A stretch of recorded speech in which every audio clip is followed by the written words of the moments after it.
We have current affairs from World War II, if you would believe it or not.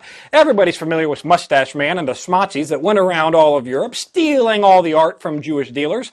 And then you're familiar with the Americans that sent an expedition over to try to find and recoup said stolen art before it disappeared and got destroyed. Matt Damon stars in that movie. We don't actually find everything, unfortunately. And stuff goes through the cracks. Now, fast forward to August of 2025. That's right, this August, just a month ago, Patricia Cogdine is listing her father's estate up for sale in Argentina in basically a Zillow listing.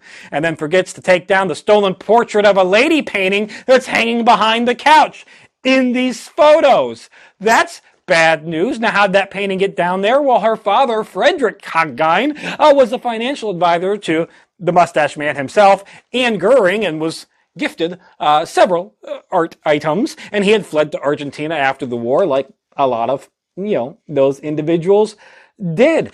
Take some keen eyes. They see the painting. They report it to the Argentinian authorities that go and immediately raid the home.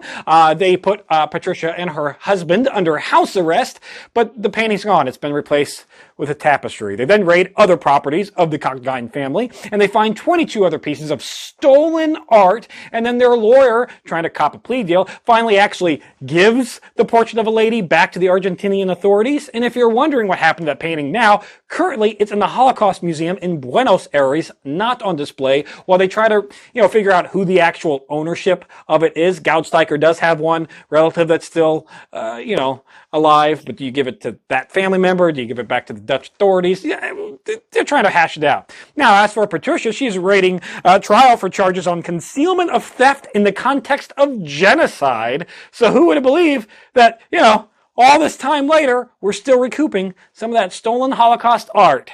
Although, to be fair, if you're looking for stolen artifacts, you might want to look at the British Museum.